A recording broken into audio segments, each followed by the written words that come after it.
Dear students, हम लोग discuss कर रहे थे प्रैक्टिस टेस्ट 2 केंद्रीय विद्यालय का। और पार्ट 1 में क्वेश्चन नंबर 10 तक हमने कंप्लीट किया। Now it is part 2। Question number 11 से स्टार्ट करते हैं। वैलिड है सभी बोर्ड के बच्चों के लिए, क्योंकि सभी बोर्ड में ये ऑप्शनल एमसीक्यू वाली चॉइस वाले क्वेश्चंस हैं मौजूद हैं। Question number 11, cell having EMF of 1.5 volt, ये उसका सेल का ईएमएफ यानी करंट इलेक्ट्रिसिटी से क्वेश्चन है, आप समझ सकते हैं। When connected across A resistance of 14 ohm resistance के अक्रॉस जोड़ा, produces A voltage of only 1.4 volt. तो हमारे पास ईएमएफ है, हमारे पास एक्सटर्नल रेजिस्टेंस है और हमारे पास वोल्टेज है, और आपसे पूछ रहे हैं इंटरनल रेजिस्टेंस कितना होगा, ये हमें पता करना है। तो अभी आपको फॉर्मूला आना चाहिए। कौन सा फॉर्मूला? हम जब कुछ भी नहीं दिया हुआ है मान के चलेंगे सेल डिस्चार्जिंग मोड में है, और डिस्चार्जिंग मोड में रिलेशन हम जो यूज करते होता है E equal to V plus I into internal resistance R, और पता करना है हमको R। तो बच्चों R हुआ E minus V divided by I. तो ये सिंपल सा फॉर्मूला, इसमें वैल्यू पुट करेंगे, आंसर हमें मिल जाएगा। सो 1.5 माइनस 1.4 डिवाइडेड बाय, ओके, ये हमें स्मॉल r निकालना था, v हमें पता है ऑलरेडी, तो इस कैपिटल R का क्या करने वाले हैं हम, I नहीं पता है। ठीक है बच्चों, तो एक और फॉर्मूला काम आएगा। I के लिए क्या करेंगे, v equal to I R, so I equal to v upon r, and how much is v? v is 1.4 and r is 14। तो यहां से हमें करंट मिलती है 0.1। ठीक है, तो 0.1 मैं यहाँ पे लिख सकता हूँ, 0.1 एम्पियर। तो व्हाट वी गेट, ऊपर भी 0.1 है और नीचे भी 0.1 है। इजी कैलकुलेशन, 1 ओम। तो correct option is A. Next question, ये बच्चों फर्स्ट टाइम 2013 में आया था सवाल सीबीएसई में। पहले सैंपल पेपर में दिया था उन्होंने, और फिर मेन पेपर में ये क्वेश्चन आ गया था। सैंपल पेपर में जैसा दिया हुआ था वैसे का वैसा एग्जैक्टली सेम, सैंपल पेपर से 2 क्वेश्चन एग्जैक्टली सेम आपको मिलते हैं मेन पेपर में। From the graph between current I and V, यहाँ I है, इधर V है, एक्स एक्सिस पर। Identify the portion corresponding to negative resistance. तो जहां पे स्लोप नेगेटिव है वही है नेगेटिव रेजिस्टेंस वाला पोर्शन, यानी D से E। So correct option is DE। हालांकि physically negative resistance is meaningless, क्योंकि ये तो हो नहीं सकता कि करंट अपने आप फ्लो हो जाए रेजिस्टेंस में विदाउट एनी पोटेंशियल डिफरेंस। हाँ, अगर रेजिस्टेंस जीरो है तो सुपर कंडक्टर बन जाता है, पर नेगेटिव रेजिस्टेंस का फिजिकली कोई मीनिंग नहीं है। हाँ, मैथमेटिकली यहाँ समझ में आ रहा है कि वोल्टेज बढ़ा रहे हैं, ये गैलियम आर्सेनाइड के लिए होता है बच्चों, ग्राफ एनसीईआरटी में दिया हुआ है। वोल्टेज हम बढ़ा रहे हैं तो करंट डिक्रीज हो रही है, ये प्रॉपर्टी है उसकी, सब्सटेंस की। Question number 13, the heating element of an electric heater. तो जैसे ये हीटिंग एलिमेंट है, आपके दिमाग में क्या इमेज आ गई, वो जो स्प्रिंग के फॉर्म में होता है ना, रेड डॉट हो जाता है। हीटर जलाया होगा सबने। Should be made of material, उसका मटेरियल कैसा होना चाहिए बच्चों? बिल्कुल नया नया जब हीटर खरीदते चमचमाता रहता है हीटर का वो तार, तो वो नाइक्रोम का होता है। नाइक्रोम निकल की पॉलिश की वजह से चमकता है, ठीक है, निकल की वजह से। That should have. तो इसमें क्या होना चाहिए? अगर मेल्टिंग पॉइंट की बात आ रही है तो हम सीधे सीधे सोच के जवाब दे सकते हैं। मेल्टिंग पॉइंट अगर कम हुआ तो आप जब उस पर चाय बनाने के लिए रखेंगे वो गर्म होएगा तो अपने आप पिघल जाएगा। तो मेल्टिंग पॉइंट ज्यादा होना चाहिए। तो ये लो मेल्टिंग पॉइंट नहीं चलेगा, लो मेल्टिंग पॉइंट नहीं चलेगा। तो 2 ऑप्शन तो रिजेक्ट हो गए, ऑप्शन एलिमिनेशन थ्योरी आपने लगाई। अब बचा हाई स्पेसिफिक या लो स्पेसिफिक। अगर लो स्पेसिफिक रेजिस्टेंस हुआ बच्चों, तो रेजिस्टेंस मतलब वो जो कॉपर वायर है वो गर्म हो जाएगा, ये वायर गर्म नहीं होगा। गर्म किसको होना है? जिसका रेजिस्टेंस होगा। ठीक है, तो हाई स्पेसिफिक रेजिस्टेंस होने पर ही इसका रेजिस्टेंस हाई होगा। तो ऑप्शन बी इज करेक्ट। आपसे भी सवाल पूछा जाता है, इसमें एक और छुपा हुआ सवाल है। हीटर तक जो कनेक्टिंग वायर है कॉपर के, वो जो करंट पहुंचा रहे हैं वो तो गर्म नहीं होते, पर ये जो नाइक्रोम का वायर है ये गर्म हो जाता है। ये सवाल पूछा गया है बोर्ड में, फिर से पूछ सकते हैं। ऐसा क्यों? तो जवाब यही है, क्योंकि उसका रेजिस्टेंस ज्यादा है और कॉपर वायर का रेजिस्टेंस नेग्लिजिबल है। जिसमें रेजिस्टेंस होगा वही गर्म होगा, जो रोकेगा वही तो गर्म होगा। तो डे टू डे लाइफ से लिंक्ड कंसेप्ट है फिजिक्स का, you can link it with life. Drift velocity of electrons is due to, okay, drift कोई क्यों करेगा? जब उस पर फोर्स लगेगा। फोर्स कौन लगाएगा? फील्ड लगाएगा। तो इलेक्ट्रिक फील्ड लगता है कंडक्टर के अंदर चार्ज कैरियर्स पर, और फिर वो ड्रिफ्ट करना शुरू करते हैं। Motion of conduction electrons from due to random collision, नहीं, टक्कर मार मार के नहीं चल रहा है काम, ये फोर्स लग रहा है तब काम चल रहा है। Motion of conduction due to electric field, correct. Repulsion to the conduction electron, no, उससे तो रैंडम मोशन होगा, डायरेक्टेड मोशन हो नहीं सकता। Collision of conduction, no. तो correct option is B. Electric field लगता है, पिक्चर क्लियर होनी चाहिए। इलेक्ट्रिक फील्ड की वजह से फोर्स लगता है, कितना फोर्स लगता है? क्यू या ई इलेक्ट्रॉनिक चार्ज को ये माने तो वो चलना शुरू करना चाहिए, एक्सेलरेशन से चलना चाहिए, पर टक्करों की वजह से उसका मोशन एक्सेलरेटेड ना होकर एक कांस्टेंट एवरेज स्पीड से हो पाता है, उसको हम ड्रिफ्ट स्पीड कहते हैं, जिसके चारों फॉर्मूले आपको आने चाहिए। एक ना एक फॉर्मूले पे क्वेश्चन फंसेगा आपके एग्जाम में। E V tau upon M L, E tau upon M, I upon N E A, J upon N E, रट लेना अच्छे से। Next question number 15, when a charge of 1 coulomb का charge moving with velocity 1 metre per second normal to a magnetic field perpendicular जा रहा है, magnetic effect of current से question है, एक्सपीरियंसेस ए फोर्स 1 न्यूटन, वो भी दे दिया, फोर्स कितना लग रहा है, तो मैग्नेटिक फील्ड का मैग्नीट्यूड कितना। तो आपको फॉर्मूला पता होगा, मैग्नेटिक लॉरेंज फोर्स, अगर चार्ज क्यू वी वेलोसिटी से चलता हुआ मैग्नेटिक फील्ड बी में एंटर करता है, तो अगर मैं वेक्टर फॉर्म में इस एक्सप्रेशन को लिखूं तो q times v cross B के बराबर फोर्स उस पर लगता है। तो अब यहाँ पर नॉर्मल दिया हुआ है, नॉर्मल टू मैग्नेटिक फील्ड, यानी थीटा जो है 90 डिग्री हो गया, थीटा 90 हो गया तो साइन 90 हमारे पास 1 आ गया, तो मैं क्यू वी भी लिख सकता हूँ सीधे। तो एफ एम हमारे पास है 1 न्यूटन, क्यू हमारे पास है 1 कूलम, सब कुछ आसान है बच्चों। वी है 1 और बी जो है वो हो गया, क्योंकि साइन 90 तो 1 हो गया, बी हमें पता करना है, तो दिख रहा है हमें बी भी क्या हो गया 1 टेस्ला। ऐसा यूनिट की बात करेंगे।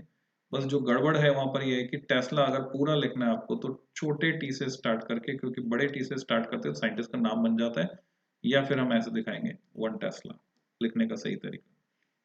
Next question number 16, in a moving coil galvanometer, MCG की बात कर रहे हैं, magnetic pole pieces are made cylindrical, concave होते हैं, ठीक है, and a soft iron core is placed at the centre, वहां पे रख देते हैं कॉइल के।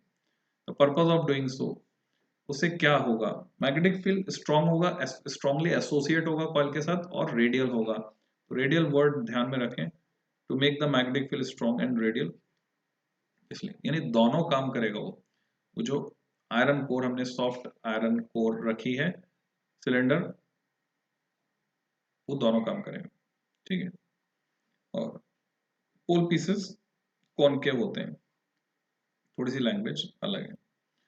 नेक्स्ट है, two alpha particles have the ratio of their velocities 3:2, दोनों ही अल्फा पार्टिकल है और वेलोसिटी का रेशियो दिया हुआ उनके। और entering the field, magnetic field में एंटर करेंगे, फोर्स लगेगा उन पर। If they move in different circular path, यानी उनके पाथ की रेडियस अलग अलग है, ऐसा हो सकता है, देन द रेशियो क्या होगा? ओके, तो हमें पता है सर्कुलर मोशन के लिए रिक्वायर्ड है सेंट्रीपिटल फोर्स जो होता है mv²/r, और वो प्रोवाइड करेगा मैग्नेटिक लॉरेंज फोर्स, हमें मान के चल रहे हैं क्योंकि एंगल कुछ दिया हुआ नहीं है, तो मान के चल रहे हैं परपेंडिकुलरली वो जा रहा है। तो थीटा इक्वल टू 90 पर दोनों एंटर कर रहे हैं, या दोनों सेम एंगल पर एंटर कर रहे हैं मान ले, तो एंगल कट जाएगा। तो यहाँ से r का जो एक्सप्रेशन आता है हमें मिलता है, r मिलता है mv/qb, और यहाँ से हम देख रहे हैं बाकी सब चीजें m q और b तो सेम है, तो हम कहेंगे r is proportional to v। तो जो वेलोसिटी का रेशियो वही तो रेडियस का रेशियो, 3:2 मतलब 3:2, कहानी खत्म।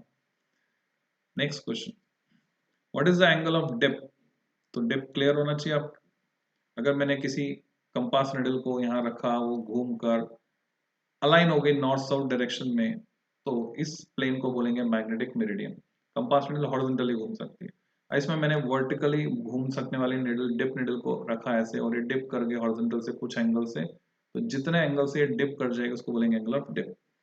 जहां पर हॉरिजॉन्टल कंपोनेंट जो है वर्टिकल कंपोनेंट के बराबर है, ये सबसे आसान क्वेश्चन है जो आपसे पूछा जाता है, आपको फॉर्मूला ये यूज करना आना चाहिए, tan theta equal to bv upon bh। कई बार बच्चे कंफ्यूज हो जाते हैं, bh ऊपर की bv ऊपर, तो बच्चों BV हमेशा ऊपर, BH हमेशा नीचे। सो दिस 45 डिग्री, दोनों बराबर हैं, tan इनवर्स 1 इज 45 डिग्री।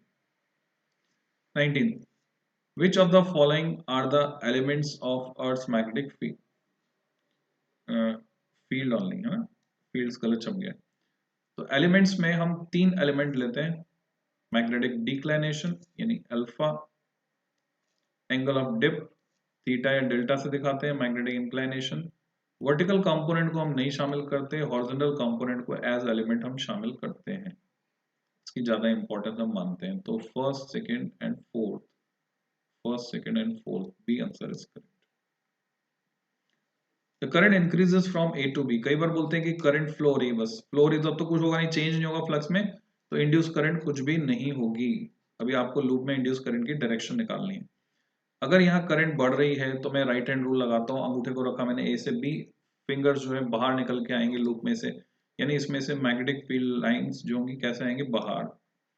अब इसमें जो भी करंट इंड्यूस होगी वो इस तरह से होनी चाहिए लेंजेस लॉ के अकॉर्डिंग, कि वो अंदर की तरफ फील्ड डेवलप करे।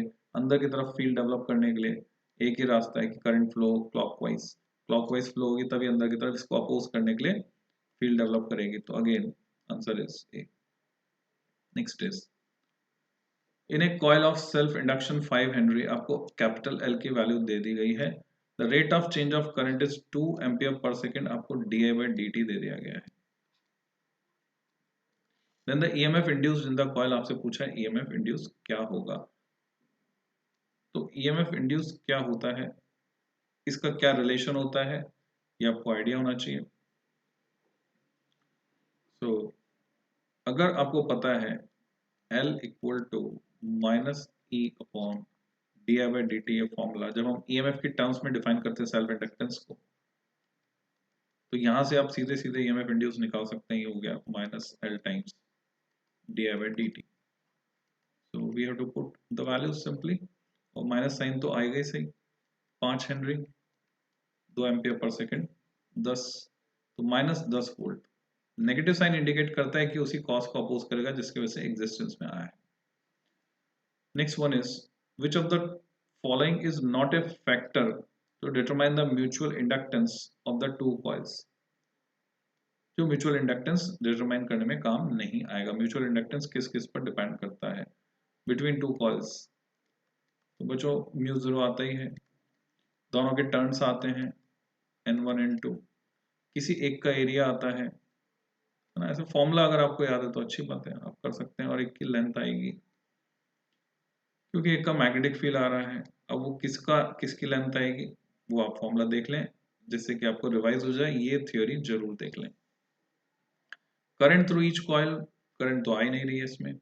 Number of turns of each coil, correct. Separation between the coils, not a factor, separation पर डिपेंड करेगा।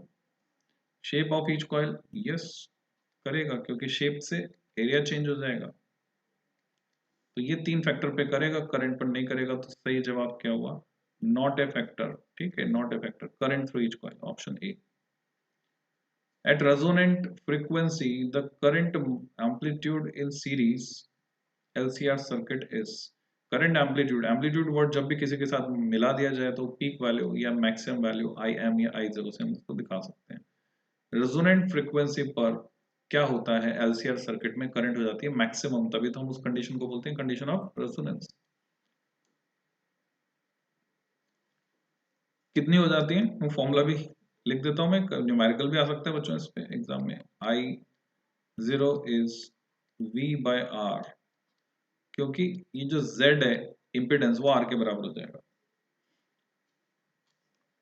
In the case of AC circuit containing only an inductor, अगर सिर्फ इंडक्टर है AC सर्किट में, तो Eli the Iceman आपको याद कराया था मैंने, एली द आइसमैन। तो हम देख रहे हैं वोल्टेज लीड कर रहा है करंट को, voltage leads the current by π/2।